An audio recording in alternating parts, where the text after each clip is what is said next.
ESPN insider Bobby Marks has proposed a wild trade between the New York Knicks and the Brooklyn Nets, and we have to talk about it. So what's up, guys? Welcome back to Knicks Digest.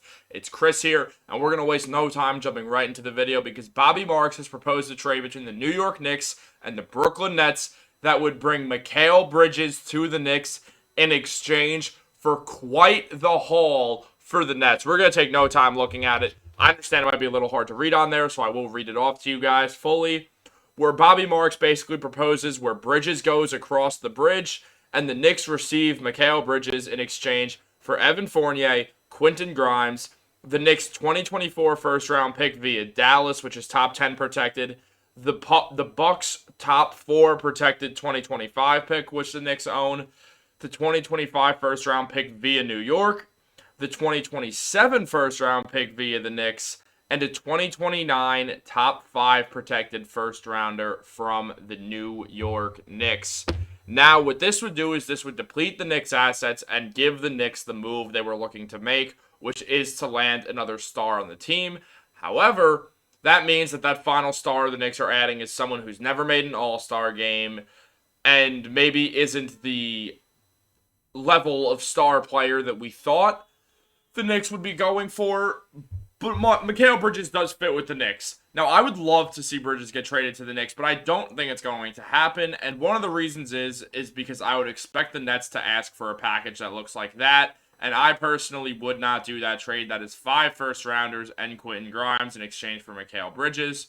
That is almost as much as what the Cleveland Cavaliers gave up for Donovan Mitchell, and I would prefer to use those assets to trade for someone who's more of an established star than Mikal, especially when considering that the Knicks already have OG Anunoby, and though those two obviously would both fit well in the Knicks together, the Knicks are not in as much need of a player like Mikal right now because of the Anunoby acquisition.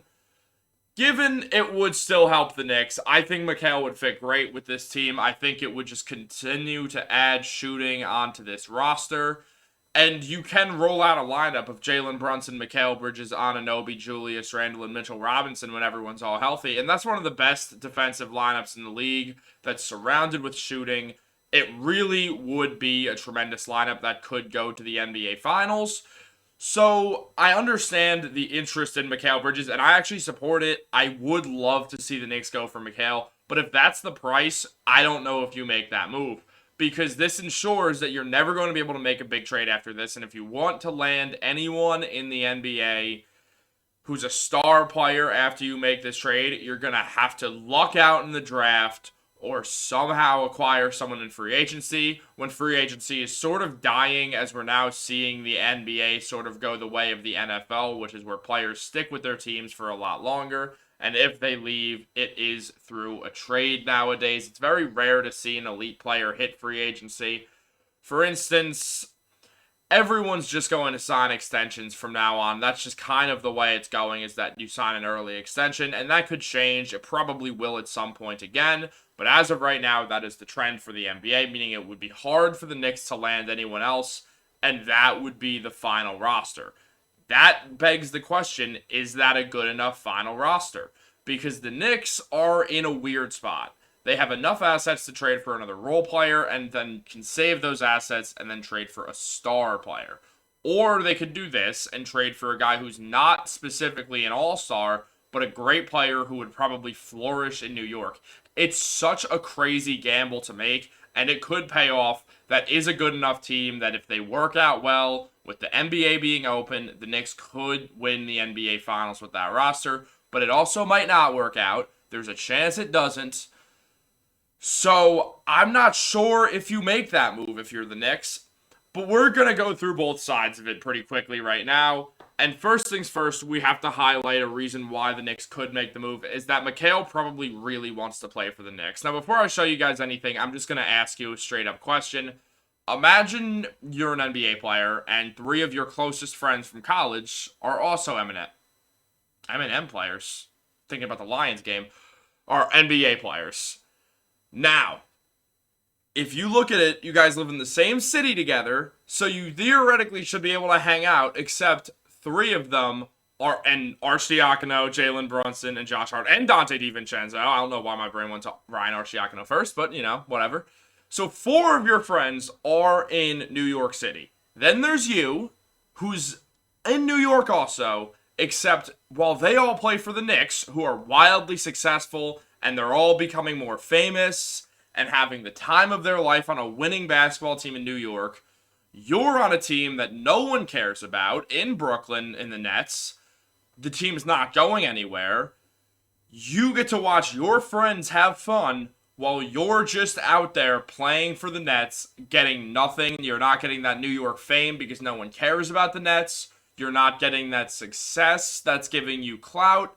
Nothing is working there, and if you get traded to a team in the same city, you get to hang out with your friends way more often, succeed, get way more famous, and get more endorsement money. There's no way that Mikal Bridges would not prefer to be on the New York Knicks than the Brooklyn Nets. I just don't see how that's possible. But we're going to go into some reasoning why Mikal might not be thrilled with being on the Brooklyn Nets. For starters, when he was talking about after the Knicks beat them on rivalry week in Brooklyn, he said, I feel like any person in here, it's not fun when you feel like you're at an away game at home. That's for probably any person sitting here, any person alive. That's the deal with Barclays. You see it when the Knicks play there. It's the Nets don't have fans. The Knicks have fans. The Nets don't have fans. The only people that are Nets fans are people from New Jersey who are New Jersey Nets fans. People who were briefly Nets fans because Kevin Durant, Kyrie Irving, and James Harden were there, and they decided to be a bandwagon. Unfortunately, that very predictably went up in horrible flames and failed so epically that I can't even begin to explain. Or you were a Knicks fan who gave up on the Nets and is now going to pretend like that never happened. Or you're just going to still pretend like, oh, same old Knicks. They did this, they did that, whatever. They traded their young players and RJ Barrett. They're 11-2 now. Yeah, I don't know. I really don't know. But the Nets do not have fans, and Mikal is feeling that, and it's upset him.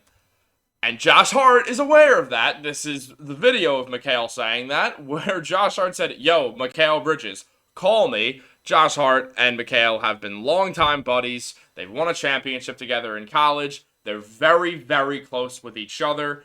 And Josh is just openly tampering because when you're that good of friends with someone and when you're a known goofball like Josh Hart, you get away with that stuff.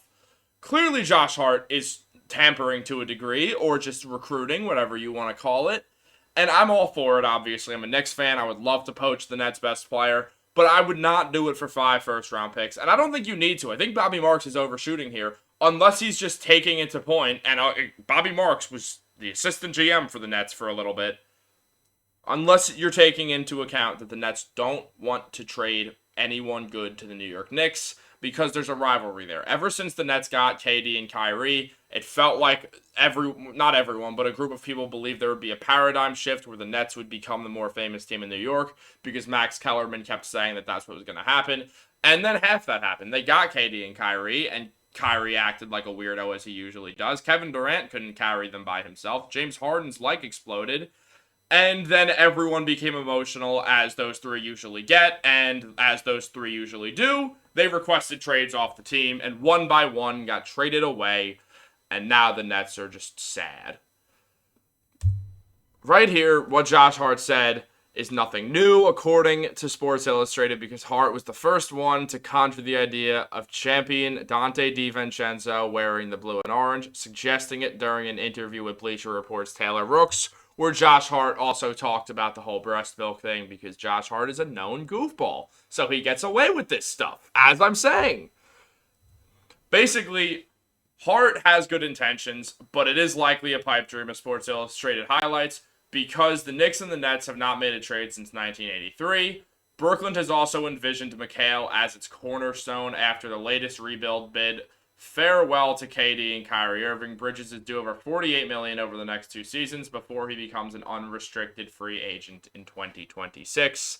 And I know what I just said about free agency. I know that the best players don't hit free agency anymore, but Mikal Bridges is not a top 20 NBA player. Mikal Bridges will probably hit free agency, and the Knicks can probably figure out a way to get him without trading for him down the line a few years after the Knicks have continued to have playoff success, continued to get better, added better players, and probably gone farther in the playoffs.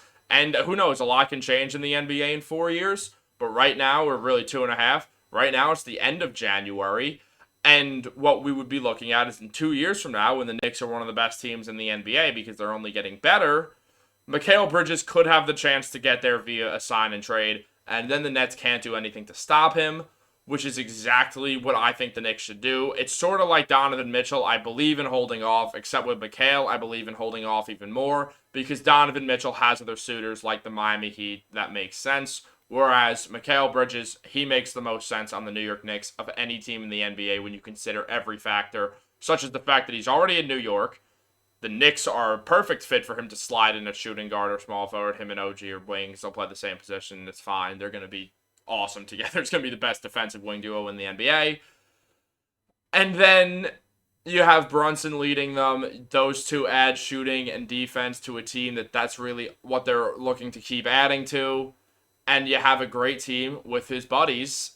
It's a perfect pitch for Mikal Bridges that you don't even have to trade for him. You could trade for someone else, stack up the team even more, and then still go for Mikal in a sign and trade down the line. I think it works out for everyone involved, especially Mikal Bridges and the Knicks. I mean, it doesn't work out for the Nets, but who cares about the Nets?